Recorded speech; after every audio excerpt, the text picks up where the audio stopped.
with the other person.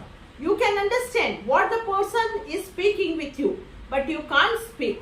So this is active passive transaction going on. So this is not at all communication. And the third level is that you can speak but choose not to speak. कई बार ऐसा होता है कि आपको डर रहता है कि ये लोग, अगर मैं बोलना चाहूँ, अगर मुझे थोड़े वर्ड्स आते हैं, थोड़ी वोकेबलरी है मेरे पास, अगर मैं बोलना चाहता हूँ तो कोई ना कोई तो वो कैसे रिएक्ट करेंगे. आपको अपने अंदर डर है कि आप बोल सकेंगे कि नहीं. तो वो जो डर है, जो नर्वसनेस है, आपको ऐसा लगेगा कि अगर मैं अंग्रेजी बोलूँगा या बोलूँगी तो सामने वाले लोग हंसेंगे, क्योंकि आपको अपने ऊपर कॉन्फिडेंस नहीं है, आपको शर्म वो लगती है. तो ऐसे सिचुएशन में try to be yourself, love yourself.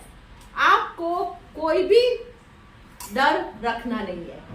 पहला रिएक्शन ये है कि आर्ट ऑफ कम्युनिकेशन में आपको मन से डर निकालना है. आपको योरसेल्फ, आप कर सकते हो, I can, you should love yourself, because तो ही आप अंग्रेजी बोल सकोगे. Then the second stage, if this 3 levels you are clear with, अगर ये 3 लेवल आप कौन से लेवल पे है ये पता चल जाएगा, then comes nothing will change unless. तो आपको सीखना है, लेकिन आपको बदलना है. अपनी रूटीन लाइफ से आपको कुछ अलग से, अलग ढंग से करना है, कुछ हटके करना है. तो then firstly thing, leave aside your fear. आपके अंदर जो डर है वो आपको कम कर देना है. आपके अंदर जो डर है वो आपको निकाल देना है. आपको ऐसा सोचना है कि I can speak. So you should leave aside your fear that you are not able to speak. The first thing is that. Then the second thing is और ऐसे में भी आप हजारों बार जो भी बोलते हैं, तो हजारों बार कुछ भी बोलो, कुछ भी गलत बोलो, लेकिन आपने तो ट्राई किया है, तो यही बहुत है. तो आपको जैसे भी आए, टूटी फूटी जैसे भी इंग्लिश आए, आपको बोलना ही चाहिए, तो ही आपके अंदर डेवलप सेल्फ कॉन्फिडेंस होगा. ओके. सो अगर पहले है ना, हम बोलते थे, पहले तो पता नहीं था अंदर, अगर क्लास में एंटर होना तो हम बोलते थे कि शैल आई come in, will I come in, go I come इन, ऐसा कुछ भी बोल देते थे. अंदर जाना है टीचर से परमिशन के लिए हम कुछ भी बोल देते हैं. लेकिन the real thing is, may I come in, can I come in. तो आपको जो भी आता है आपको बोलना चाहिए. Then second thing is, learn to listen. Now English सीखने के लिए ट्रांसलेशन मेथड या आप पैरट की तरह बोलते जाओ किसी के पीछे पीछे, ऐसा भी नहीं होना चाहिए.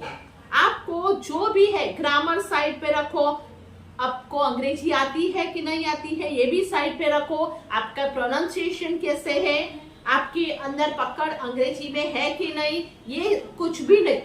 लेकिन first second thing is that you should listen to whatever, listen to some motivational speakers, how they speak, how their pronunciations are, how their accent are.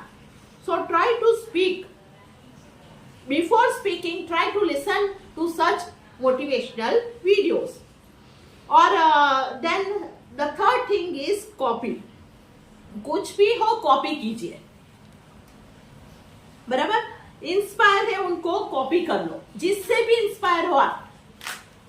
Sandeep Maheshwari, तो इनसे इंस्पायर हो तो उनको कॉपी कर लो. जैसे वो बोलते हैं उनके टोन में, वो कैसे बोलते हैं, इनको उनके जो एक्सप्रेशन है, उनके जो प्रोनाउंसिएशन है, उनकी जो स्टाइल है, नकल कर लो, तो ही आपके अंदर का जो डर है वो निकल जाएगा.